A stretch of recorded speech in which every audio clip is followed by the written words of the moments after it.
Thank you, Dan, for that very generous introduction. And I am told that you all have been having a really great convening and have the opportunity to get out into some of our fabulous neighborhoods. And I hope that you found your time here in Chicago to really be energizing and uplifting. Let me start by thanking everyone here for taking part in this important conference about our values and the future of cities in the country. I hope all of you leave this conference inspired and empowered to take the needed steps in expanding equity and opportunity in your communities. I'd also particularly like to thank Dr. Helene Gale of the Chicago Community Trust, along with Evan Hochberg of the Crown Family Philanthropies, for serving as a host for this conference. I believe that we're at a change moment in America. All of us here are bound by the singular mission of transforming the economic map and the future for our cities, creating opportunities for every one of our fellow residents, and ending the system of segregation and inequality that has defined our communities and our country for far too long. Here in Chicago, thank you. Here in Chicago, we have been a tale of two cities. A city broken between the haves and the have-nots, where opportunity are provided for some, but not for others. A recent study by the Urban Institute found that over the past decade alone, private resources invested an average of $22,000 per household every year in majority white neighborhoods in our city.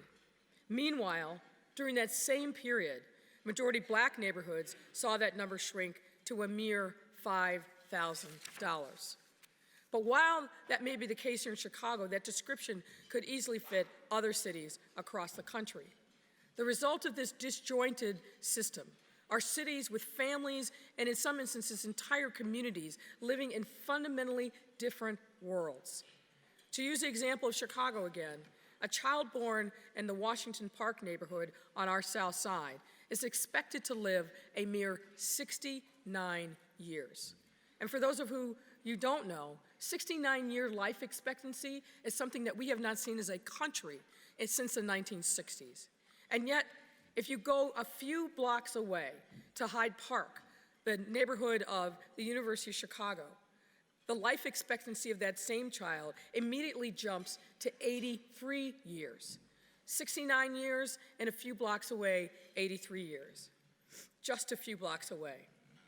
What you find in those blocks isn't just the difference in life expectancy. It's a system of racism and inequality that has created a gulf in the rates of violence and trauma, poverty and education, and access to basic necessities like groceries and health care. It's a story all of us know, told and retold again across America.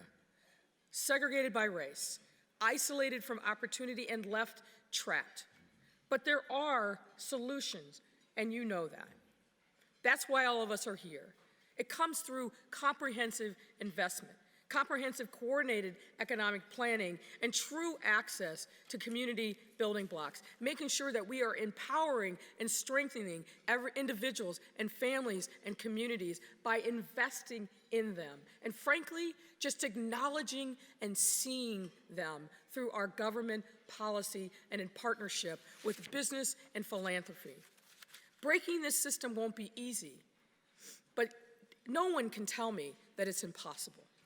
Cities with our glittering downtowns can also transform neighborhoods that have been choked off for investments for generations. We know how to solve these problems. What we have lacked is the will to do so in a comprehensive and coordinated way, led from a mayor's office, and that's precisely what we want to turn around here in Chicago.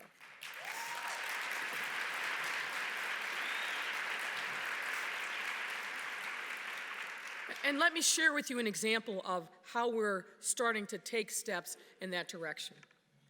Recently, we announced an initiative that we're calling Invest Southwest. And for those of you who don't know, South and West in our segregated city, unfortunately, is a proxy for black and brown neighborhoods. What we have decided to do in this initiative is marshal investment from across our government, business, philanthropic, and community sectors to revitalize core commercial corridors of 10 underinvested neighborhoods on our south and our west sides. All told, through Invest Southwest, the city alone will channel more than $750 million over the next 3 years. And this is only one part of a much broader program to right what has been wrong for too long. We're not just thinking about how do we build retail in neighborhoods. We are working with folks on the ground in the neighborhoods who care deeply about their communities to ask the critical question, what does a healthy and vibrant community look like for you? What do we need to do beyond retail, streetscapes, and open spaces to create the kind of opportunities and affordable housing that are necessary to revitalize these neighborhoods? Thinking about this holistically and looking at the entire ecosystem of potential investments is what we will be about in this initiative, in partnership with people on the ground and local communities.